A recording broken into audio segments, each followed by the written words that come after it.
Commodity बाजार आपण बघितलंय, पण दिवसेंदिवस सगळेच बाजार, मग कमॉडिटी असो, शेअर बाजार असो, करन्सी म्हणजे चलन बाजार असो, बाजार म्हटला की आपण बघतोय दिवसेंदिवस बाजाराचं आवाका वाढत चाललाय, बाजाराचा विस्तार होत चाललाय. त्या आणि जगात घडामोडी आपण ग्लोबल इंटिग्रेशन म्हणतो, म्हणजे जग जवळ आलंय, आता सगळे देश जवळ आले.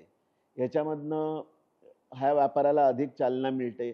पण त्याबरोबर प्रत्येक देशाच्या प्रत्येक किंवा जगाच्या प्रत्येक कानाकोपऱ्यात घडणाऱ्या घटनेचा ह्या प्रत्येक बाजारावर परिणाम होऊ लागलाय आता.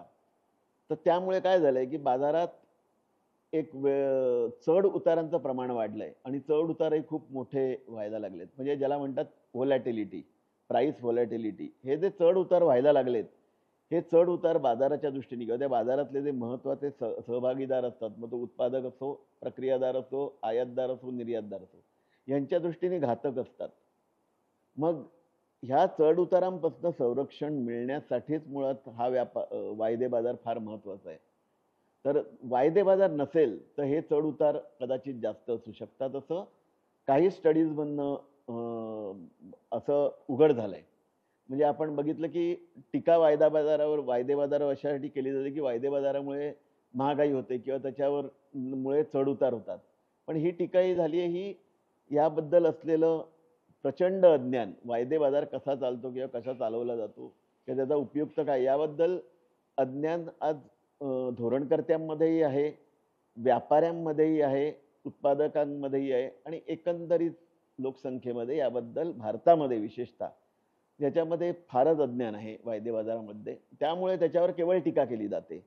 परंतु 2-3 तरी निदान गेल्या 20 वर्षात झालेले 2-3 आपण मोठे रिपोर्ट बघितले. यामध्ये संसदीय समितीचा रिपोर्ट सुद्धा आहे. त्या रिपोर्टचा निष्कर्ष सगळा असाच निघाला की वायदे बाजारामुळे महागाई होते, हे मानण्यास काहीही तार्किक आधार नाही किंवा असा कुठला डेटा नाही. दुसरी गोष्ट म्हणजे वायदे बाजारामुळे व्होलॅटिलिटी मॅनेज करणं किंवा ही जी चढ उतार आहे त्याच्यावर नियंत्रण मिळवणं अधिक शक्य होतं. मात्र वायदे बाजार नसेल तिथे सट्टा अधिक खेळला जातो आणि तिथे किमतीमध्ये चढ उतार जास्त होतात.